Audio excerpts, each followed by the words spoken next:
Welcome back, everybody, to another episode of Let's Be Real. I am Tara. And I'm Sheri. And we're the two LCSWs you come to listen to. And we just gab. Welcome back. Welcome back. You know how it goes. Welcome for the first time if this is the first time. Yeah. And we just jump in. So, you're in for it now. That's right. But, we get... titles of our episodes are pretty accurate, so you know what you're in for. Exactly. If you picked up here, you know what you're about to get into. Exactly. And if you don't, that's okay. Just enjoy it. Go along with it. It's you're okay. You're here. We're not going to keep you for long. Yeah. I don't know how long your commute to work is right now, but you'll be fine. There you okay. go. Okay. So I brought up something in our last episode about a conversation I had where someone had noticed that I wasn't drinking. It was at a wine tasting, so I wasn't drinking. They noticed I had a very clear liquid in a glass in my hand, so there is no wine that clear. You didn't tell me that part that you were at a wine tasting. Okay, so that kind of changes it, but I'll let you go ahead. It does change things. It does change things. But still, the question being there, it's not like that's the only time that question has ever come up. True. Right? Right.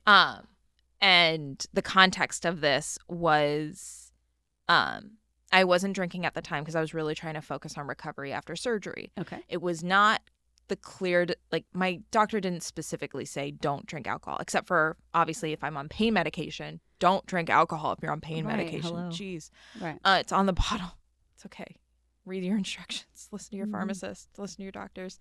I was not on pain medication at the time. I was just still maybe a week out from surgery. And yeah, I had a clear, I had water in a tiny tasting. Oh. And so the question came up, right? Oh, what do you mean you're not drinking? You can't even have a little, da-da-da. And I was like, no, I'm actually focusing on surgery recovery. And they were like, oh, can I ask what you got surgery for? And almost that cadence. That's the problem, is why was it full on their business about why you couldn't have even just a little bit of alcohol? Just the alcohol piece, just that my drinking They feel habits. that was enough. And this was somebody you said you had met just a few minutes before. Right. So it's all of a sudden their business whether or not you're drinking, right? This is not somebody you've known forever and you guys are always out drinking wine together, and why tonight you didn't feel like it. I did have that though at the same event. I had someone who I had drank, had bourbon with, and we've been to wine tastings before. Right. And she was very insistent, are you sure you can't? But she and I know each other. We have history. Right. But still, what is the insistent? I want to know, because my friends do the same thing. I'm not a huge drinker. But then, they encourage. So but why, what is necessary about the encouragement? Why is that necessary? What is wrong with, I laugh and obnoxious whether or not I'm drinking. Yeah. So I don't need one. And it's worse if I am drinking. And they say so. So why, if you know that I'm going to get worse, do you want me to drink? Why do you care? I'm so disturbed by this type of conversation that just comes up out of nowhere, as if as if that's an icebreaker for people, when it truly has the potential to be a very, very personal conversation. Absolutely. They didn't think that would be a problem to intrude upon your my history with alcohol, whatever, right? Yeah. Because it could be really bad. But they were really cautious about what I got surgery, right? Which neither one are really their business. But I don't know. The thing is that I have this problem because there's nowhere that you can go. I can't even go to Disney World, and literally even the Magic Kingdom anymore, where there's not alcohol and where somebody may think, what's wrong with you for not having something? I'm not an alcoholic. I just on a regular basis don't choose to drink. Yeah. But when I am with my friends, I choose to drink.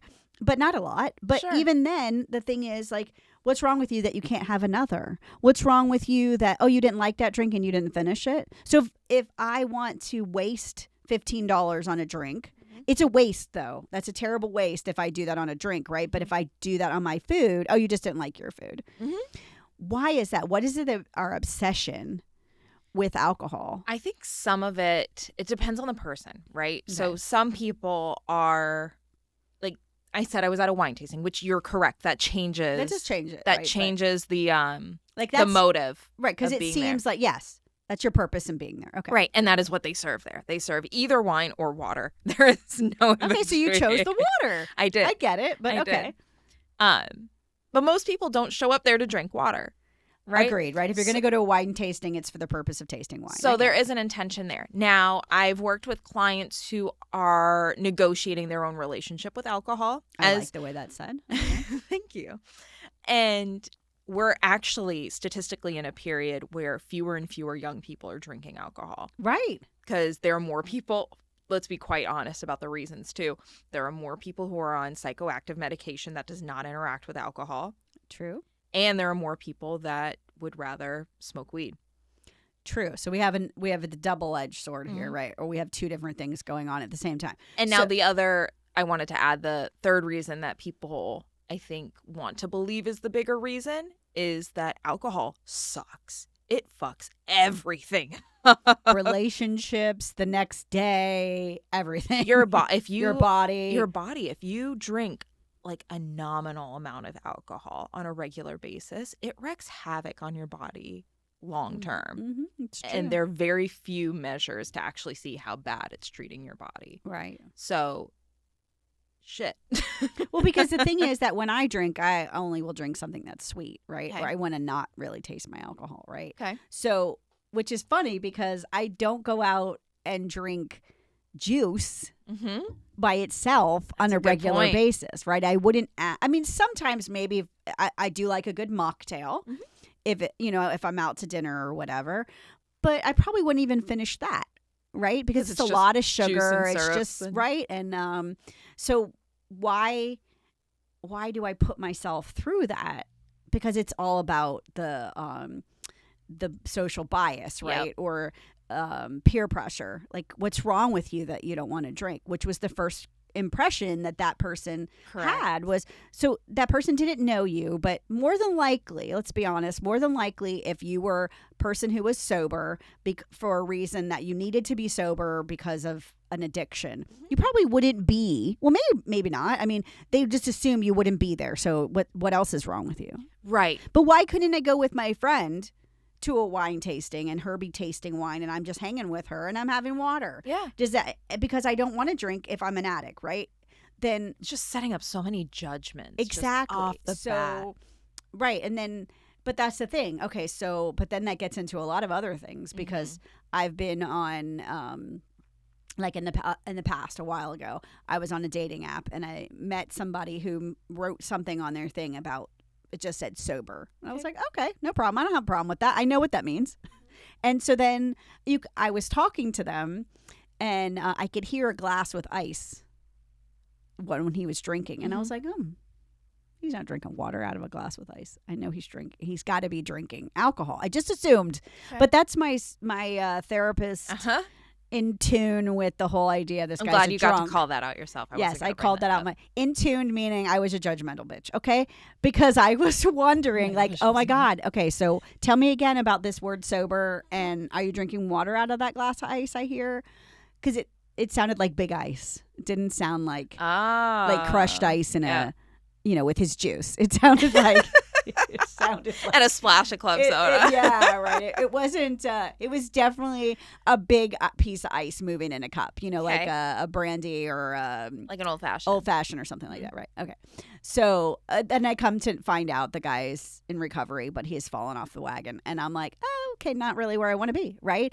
So everybody's got their thing, but I knew my boundary, and I immediately heard with my ears what sent me out of that bound and what said go run. You were supposed to be tuning into that. I was something was not everybody thinks that way, right? If somebody tells me they ride they're taking an Uber and they ride a bike, DUI, right? I'm thinking of all these things. Okay, so I'm probably that judgmental person that would think that about why you're maybe not drinking, but I wouldn't ask you.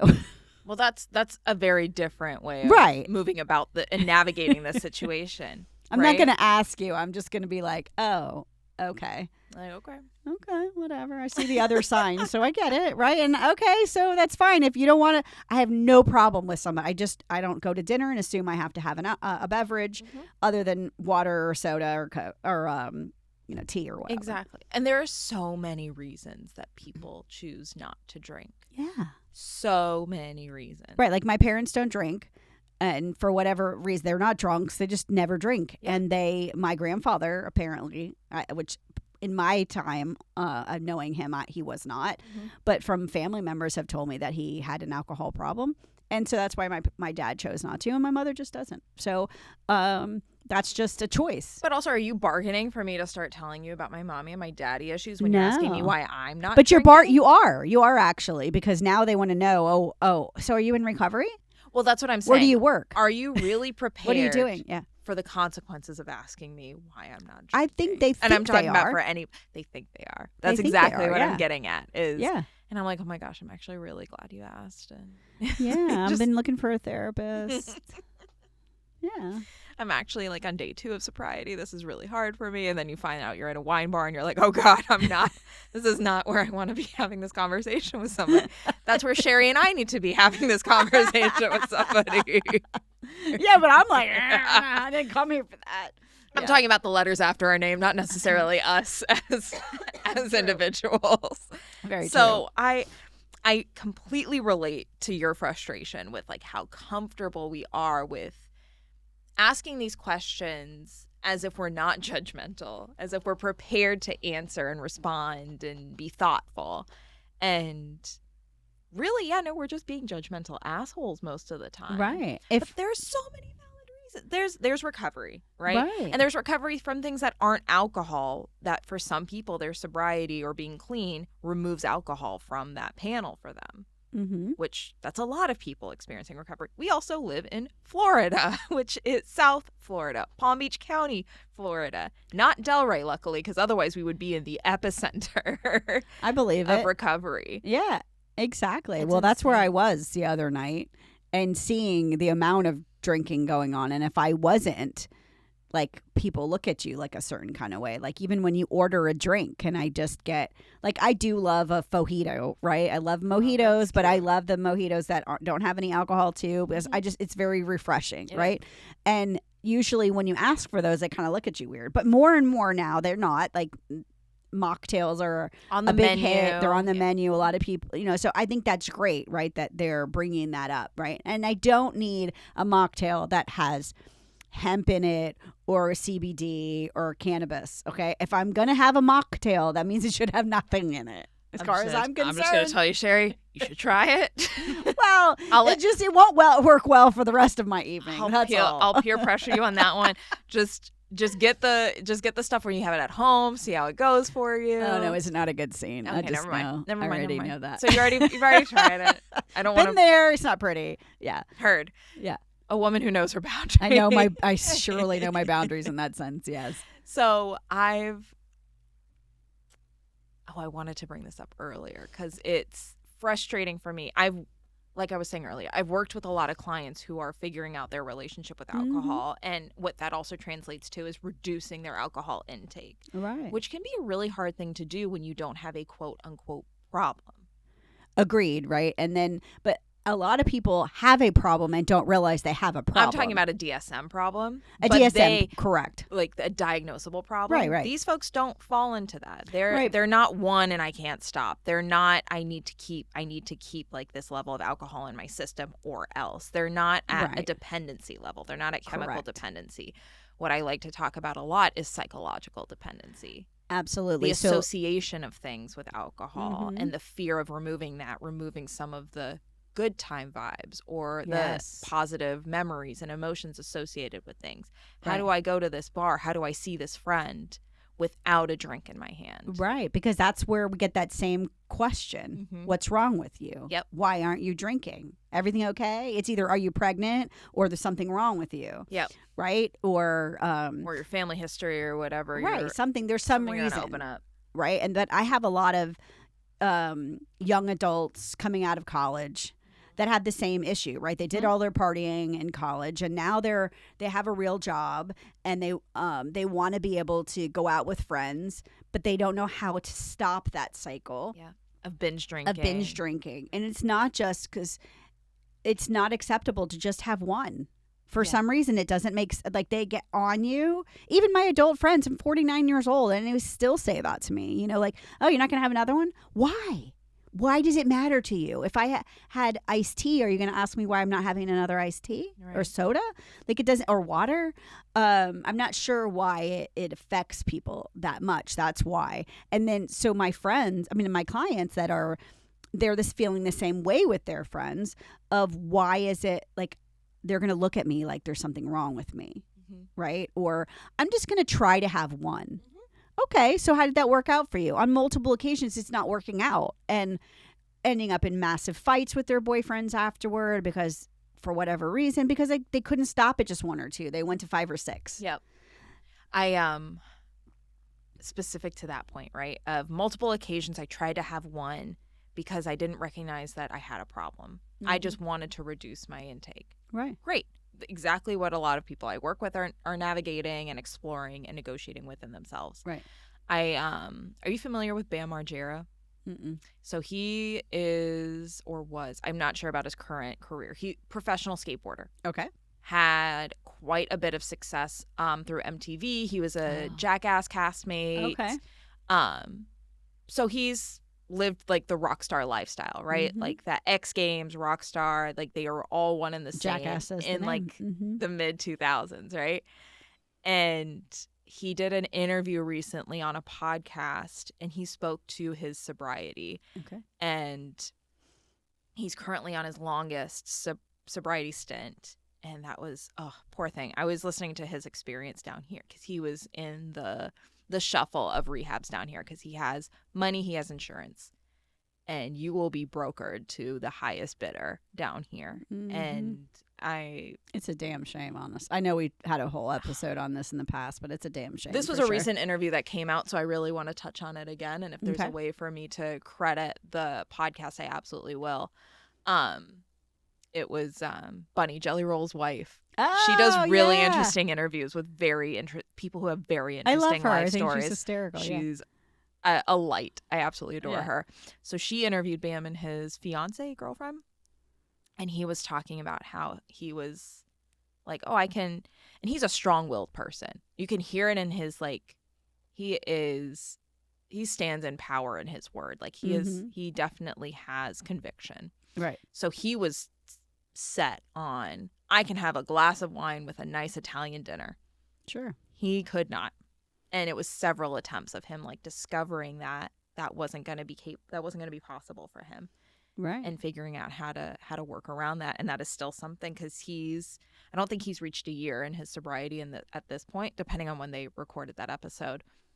But that first year of sobriety and trying to negotiate and trying to figure out what's going to work for me. Can I even go to a restaurant that has a bar? Which is pretty much none. Right. That don't have a bar. I honestly, right now, as I'm thinking about it, I can't think of one restaurant that doesn't have a bar of some sort, whether that's alcohol. Whether that's, it doesn't have to be liquor, but beer and wine. Mm-hmm. So, you're going to go to Duffy's and you have a full-on bar there. Gosh, yeah. 2 for 1 at Duffy's. Right. 2 for 1 at Chili's. Yeah. What do you have? IHOP or Denny's? Have either of them managed to keep mimosas off their menu? Not sure. Even First Watch now has a full brunch menu with mimosas, all kinds of stuff. They've always had their juices and they have some mocktails, but they've recently gone on the bandwagon because it brings in a lot of money and it brings on, somehow people are willing to spend $15 for a drink, but they're not willing to spend that much for pancakes, so I don't know. Oh my goodness. Yeah, you get a free short stack with all you can drink fucking mimosas. Right? It's just oh gosh. It's so consumerist. It's it blows my mind when it comes to those alcohol habits, and it's remarkable. And I was a college kid. I was in the shuffle of it. I've several stages of my life where I've evaluated what the hell is going on, because whether there were consequences or not, there's something that's my body, my spirit, something in my aura is very disappointed or unhappy with how I'm navigating this or what's going on. And like I said, I think more and more younger people, Gen Z, Gen Alpha, are really exploring, well, do I have to start this habit with alcohol? Similar to my generation's relationship to cigarettes. Like, if I don't start, then I'll never have it. And I think there's a lot more people that are exploring that with alcohol. I hope there's more and more that are going to be that way, because it's, well, and I think that part of that is that they've just kind of switched to marijuana, you know. It could be that. I mean, there's still like a massive vaping culture too. Mm-hmm. So we have a love-hate relationship with addiction in the U.S. Well, in the world, like as a human being, right? We have this vices of any kind. I don't care what it is. Coffee, like that's our biggest, you know, we're fiends. So it's just figuring out, I guess, for you, which is the worst, the least of the evils, I guess. Exactly. Right. Because even coffee addiction can turn really bad. Right. Absolutely. So something we have figured as not really that bad. Like, there's nothing wrong with you, right? But if I'm drinking 3 Red Bulls at the end of the day, or I'm drinking 3 Monsters, or, you know, you're going down. So your body is going to say no more to any of them, to any of the addictions. But the beauty of an addiction like alcohol or caffeine, you can totally eliminate that. You can. Right? But you can't do that with food. Nope. You can't do that. You know, there's other things that are just really hard to completely eliminate. And I say the beauty. I mean, it's still obviously awful and terrible to eliminate and hard for people to eliminate that. But the access, the potential for taking steps to eliminate it are plentiful and possible. Agreed. But then there's addiction to food.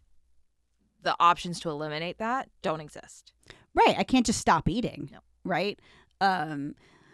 So figuring out what the reason for your addiction is in the first place. What is my trauma? What is my thing that I'm trying to feed, literally, whether food, alcohol, caffeine, exercise, sex, whatever. Right. And so to me, that's what it comes down to. But again, I'm not a sex therapist. I'm not an addiction therapist of any kind. Right. But I do feel like so many of that does come from trauma, and that's where my expertise does lie. So same. I do like working with people who are navigating addiction after they've done the acute part of their work. Of course, I'm not equipped I love to supporting recovery after I'm not equipped to do in your acute part. Mm-hmm. Same. Yeah. Same. But yeah, when you're ready to like really unravel, like you've got some time of, you know, regulating your chemical balances and figuring out how to remove that dependency, and you're like, all right, this is uncomfy. Come talk to me. Right. We'll work on those coping skills and why you started it in the first place and all that kind of stuff. I'm happy to get down and work with that. Absolutely. Yeah. Absolutely.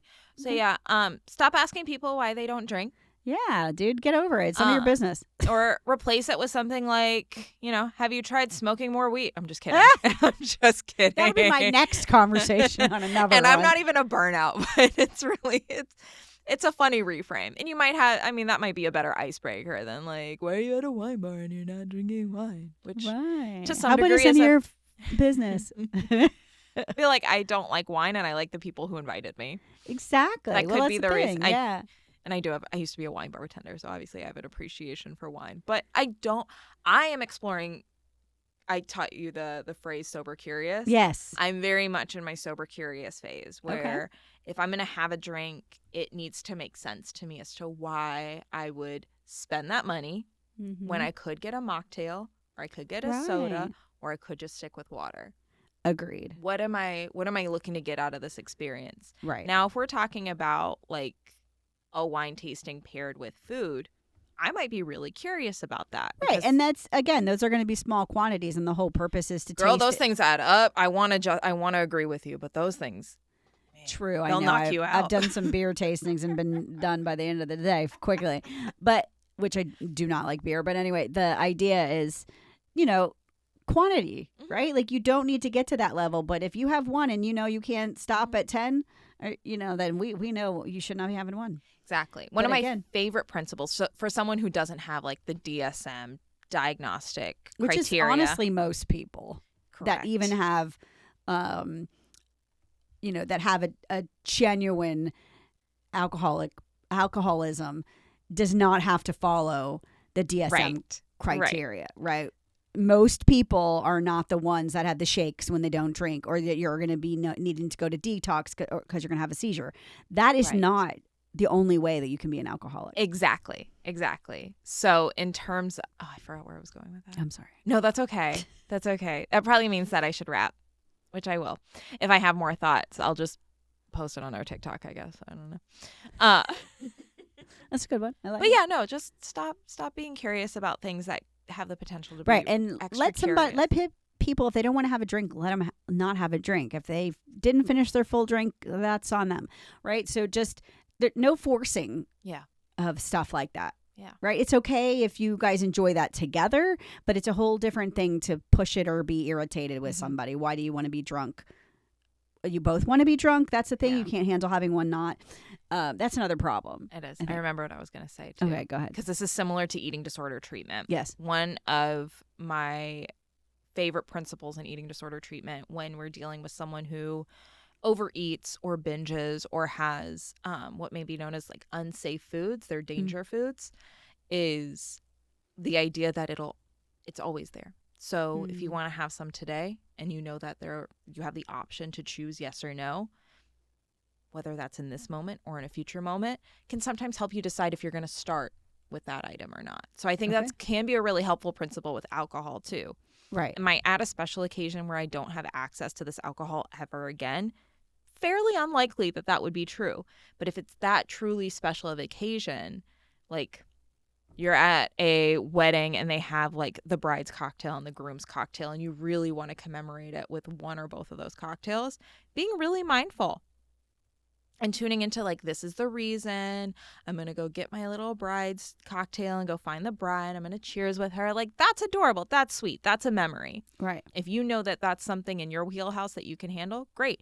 If you're like, oh, I'm at a bar and they have this gin, I've heard of it before. That's not going to work No, out. No, because you're going to do that for anything then.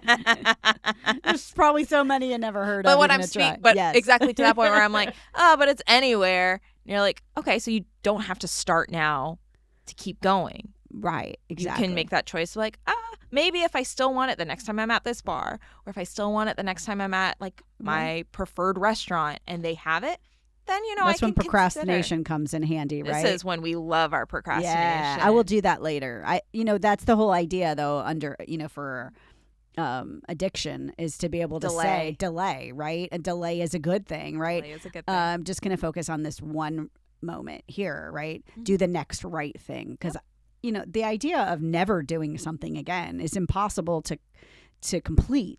Correct. So you just have to do the next right thing. And I think that's the thing is, how about we help people do the next right thing for themselves and not either offer something that they're obviously not wanting or they would have ordered it themselves, and just stop being so damn nosy. It's none of your business. Facts. There you go. Yep. That's all I'm going to say. Time never fails.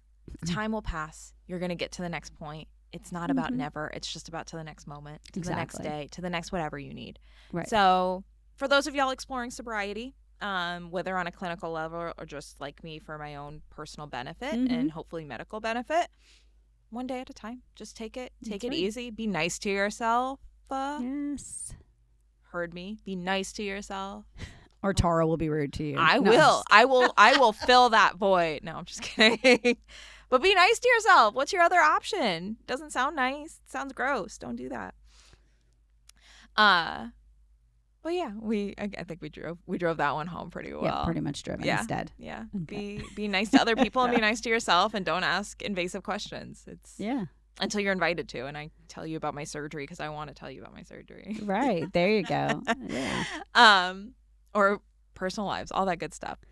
You guys know where to find us. As always, all of our social media at Let's Be Real, Sheri and Tara. Our Gmail inbox is wide open. Our DMs are open for ideas. We are still playing with the idea of being an advice column podcast. Yeah, so give us stuff to talk about. This probably stirred some ideas for yourself. Like, how do I explore this? What about this? Send them. Ask them. No dumb questions. We're not famous enough to not check our DMs, so yeah, come on. Give us work. That's what we do. But as always, thank you for listening. And until next time, we'll catch you next week. All right, bye-bye. Bye.